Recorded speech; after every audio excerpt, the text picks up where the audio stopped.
Hello everyone, welcome to another episode of Forces Met with Boyan. I'm the Boyan in question, and today we will discuss the sin of seeking validation. I've already discussed some of these things in my previous video, however I will quickly repeat them here and elaborate further, because I personally believe that this particular sin, which you generally won't find in the confession manuals, even though I do believe some form of it should be included there, I believe that this sin is a cause for a lot of really messed up stuff. I'm the one in question, and if you were edified by these videos, please consider pledging on some of our support platforms. We have Patreon, Ko-fi, Subscribestar, we have a merch store, so feel free, and there are benefits for you as well. So, seeking validation, what essentially it is. All of us humans have people we admire, and we admire them for a plethora of good or bad or mixed and match reasons. And when we admire somebody or like somebody, we will do anything to, well, most things, to win their approval, their good graces, or even a sliver of their attention. And it leads us in a lot of bad places. Of course, not always. Sometimes we might admire somebody who, is a very positive influence, but then again, their never meet your idols comes into play, because it might turn out, and very often it does, that the idol is either not as perfect as we assume them to be, or that they're just everyday person who simply had the opportunity to become famous for this or that reason, and in the end,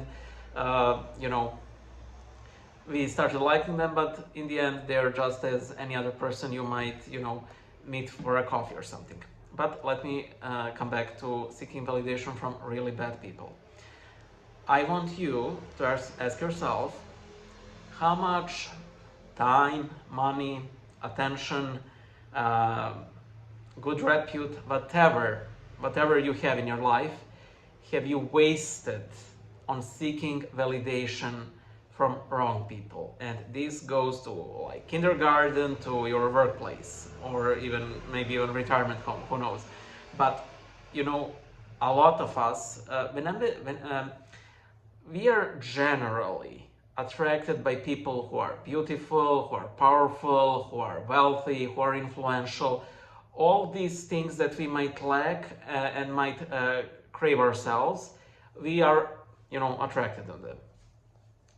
However, it is generally to our detriment, because in absolute majority of cases, there is nothing in particular to be gained from these. I mean, of course, it's really nice if you know a billionaire or something, because again, it might prevent some, horrible health situation that you might not be able to afford. But when you think about it, all of these scenarios are essentially fantasies that might happen to one person in a million. So they're essentially like playing lottery. But what is practically guaranteed is that you will waste so much of your, again, precious life resources, time, money, good repute, to win the graces of this person. However, what happens very often is that when this person sees that somebody is pining for them in this or that way, they find it very easy to misuse that person. And that is why very often you will have these young girls with very rich and not really so good looking male partners. It's the same thing, except like with these very young girls and very old people, like it's sort of clear and cut financial transaction. However, we ourselves, who are not of this stock, can simply still fall trap to this seeking of validation. These people can misuse you, and as I said in my previous videos, I believe that is a lot of how many gangs and criminal circles run, because young people who I have to study, but this person in my neighborhood, he is so tough and he he has this beautiful house. I know that he's doing bad things, but you know, maybe if I were, you know, if he admires me, then I'll be the next tough guy. And you have this horrible, vicious circle that very easily could end you and that person you're admiring, you know, in a ditch. There is one particular aspect of the passion of lust that's I don't think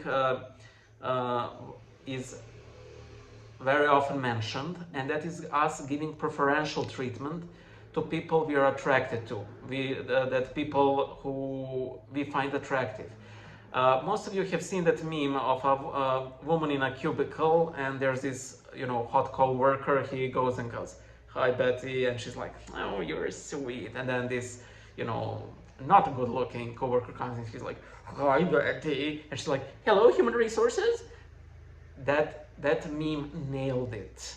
That meme nailed it because it's a very similar thing, that we tend to give preferential treatment to people we are attracted to. And as I said in my previous video, we need to be aware of these thought patterns, because it will make us somewhat better Christians. I don't want to say somewhat because, you know, the essence of Christianity isn't that, but it is very aligned to that we need to strive and hopefully succeed not to treat others based on their appearance, money, or influence. Seeking validation, there is only 3 persons we need to seek validation from, and that's the Father, the Son, and the Holy Spirit, and nobody else. Other people may point to the Holy Trinity, like on the first place, like our spiritual father or spiritual mother, you know, devout, good Christians around us, and in that way we can seek validation from them, but still it's not the end in itself. It's simply from God. And that is why Christ says so often in the Gospels, "If you confess me before men, I will glorify you before the Father," and so on. And he paraphrases this many a time. But very often we are slave to our own passions, and sadly we get entangled in the passions of other people. And then we seek that validation, and again, make an inventory of your life resources. How much of it was wasted for chasing people who were ultimately fruitless in your life. And ask in reverse, what were some terrific people that you might have avoided because you don't consider them like successful or rich? They might simply be ugly, but who could have been tremendous aid to your own soul or life in general. You know, maybe they have charisma, maybe they're good listeners, maybe they know how to assuage sorrow or guilt, or, you know, or something else. Maybe they're simply a neighbor whom you can count on. You know, those things are extremely valuable. You know, I don't want to say like that you should you know, watch people through utilitarian lens. Well, I have somebody to listen to me, I have a, you know, a neighbor to watch my begonias, or call me if like tornado blows off my roof. I'm not talking about that. I'm just trying to show that we need to look at people as people and to see what truly matters in people. I'm not saying that the neighbor is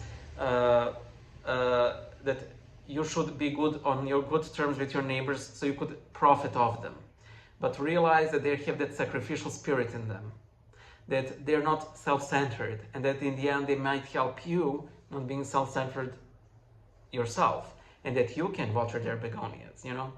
So yeah, let us stop seeking validation from others. Bye.